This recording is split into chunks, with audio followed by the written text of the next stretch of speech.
Want to grow your business and take it to the next level? Well, here we all are, and we're going to show you how through hard work, perseverance, and a little help and know-how, you can take things to the next level and push the success of your business even further. Let's get going.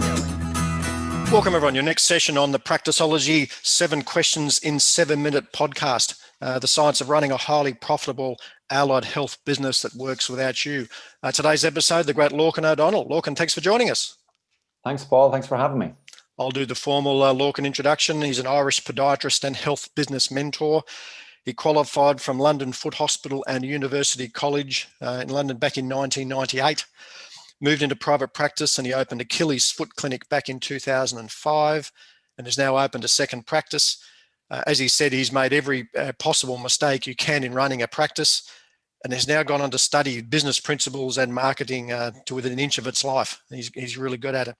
His client now runs an automated business, or his clinic, now run as an automated business that profits and gives him the profits and freedom to see clients if he wants, to spend time with his family. He also now has his other passion, which is his More Practice Profits program.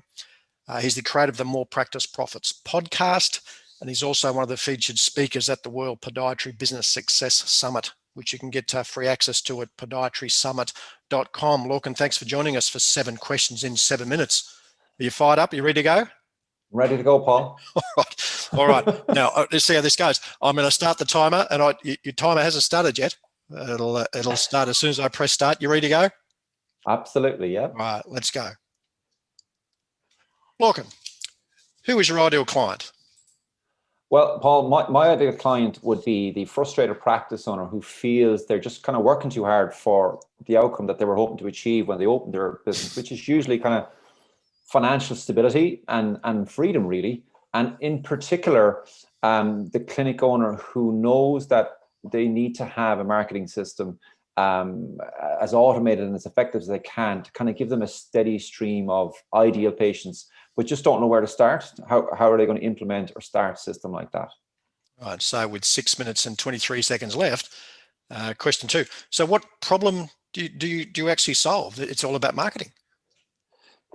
Significantly so, yeah. The problem I would help these kind of frustrated clinic owners is I would help them install a predictable, highly profitable, and a scalable marketing system that I call the new patient on tap formula into their clinic. So it's an automated, or as automated as you can get it, marketing system that delivers a constant flow of new patients that we show them how to get their team to convert into loyal patients. So it's something that they can do themselves or have their team implement for them. And it works 24/7, 365 days a year, never takes a sick day, works while the clinic owner is asleep or on the beach, and can be set up and run by their staff using my format. It's a step-by-step system. So question 3, with 5 minutes and 30 seconds left, Lorcan, what are the typical symptoms people experience when they have poor marketing, or as you say, or non-existent marketing in health practices? What are the symptoms they experience? So I've done all of these myself in the past, not knowing where to start, simply not focusing on marketing at all, even. Though that they know they can't grow without it, but because it looks so complicated, just not starting. They've wasted money on marketing in the past, which was ineffective, maybe just turned it off. They don't have the time to learn what to do or how to set up these systems, how to the technical part of it. And usually when they're asked what marketing they're doing, they just say they're doing word of mouth, or at best, they're paying somebody to do SEO or Facebook or Google Ads or whatever it is, but couldn't clearly tell you whether they're working or they're getting any return from it. Okay. 4 minutes and 40 seconds left. Question 4. What are the common mistakes people make when trying to solve their health business marketing or non-existent marketing problem? What do they do wrong? Okay, well, the 3 biggest mistakes I'd see, Paul, would be they have no clear strategy, and instead they kind of just dive in and out of fruitless marketing tactics. So what I mean by tactic is they'll go and they'll do Facebook or they'll do Google or do this, but they have no strategy of what am I going to do when I do Facebook, and they end up with ineffective marketing, like pretty websites which don't make them any money. Second thing they'll do is they tend to, like I said, rely on word of mouth only, which means they have no control, they have no system over when or even if they can attract any patients. And you can systemize word of mouth. And third thing I'd say is they'll almost try whatever marketing the latest salesman offers them, and as a result have no way to predict what the results of their marketing spend will be, and thus no way to know what's going to work for them because they're not measuring anything. All right. Question 5 with 3 minutes and 38 seconds left, Lorcan.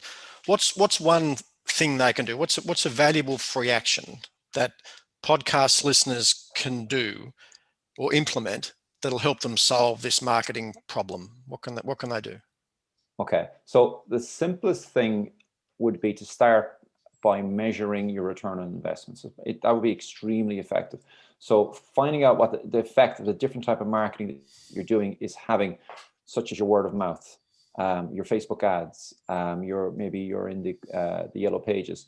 What's working? If you measure what are you spending versus what are you making in from those, and your admin team will do this for you. If you give them a little bit of instructions, you can turn up what's working and turn off what's not working and put that budget over there. So like measuring your return on investment costs zero, and it's something you can have your team do. Simply put, you're just finding out where your new patients are coming from, how much are they spending over, say, a year or two, and what marketing did you have to use, or did they see you on, and off you go from there.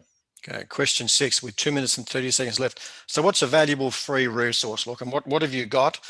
Where can you direct our listeners and viewers to help them solve this problem? What resources can you provide them? Okay, so obviously from our website, if people want to have a look, we have our book. They're more than welcome to get our book. It's free, just pay postage. But for listeners of this podcast, what we've done is we've set up a simple marketing course that I have for my private clients.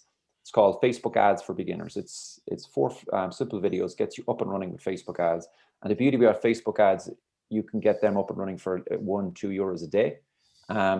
So it shows them how to set up their first Facebook ad, and it's something they can give to their team to do for them. So just give your team access to them and you'll have it up and running. And it's available at morepracticeprofits.com/Paul's offer. Oh, very nice. What's the URL again? morepracticeprofits.com/Paul's offer. And that's the full video. That's the how to use Facebook for beginners. Yeah, so it's a mini course to get you started with Facebook, and it's usually only available to my private clients. But for you, Paul, I'm giving it to your listeners. Question 7 with 1 minute and 9, probably for the best, 1 minute and 17 seconds left. What's the one question I should have asked you, Lorcan, that would give great value to the audience? Okay, so if you're starting off with marketing and you don't have a lot of spare cash, which most people don't, what should they start with? That would be the question. And I would say focus on the patient database you already have. These are patients who you already know. They hopefully like you and they hopefully trust you. So it would cost you 14 times more to get a new patient to come in the door than to get one of your past patients to come back and see you.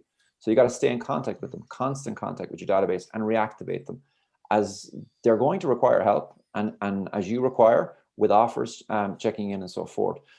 For example, I had a client last month. He turned on his automated SMS reactivation campaign, and he had to turn it off again because he got 100 appointments in one day. Wow. So it's your own database is a minefield that you can use. Bring those patients back into you. It costs you way less.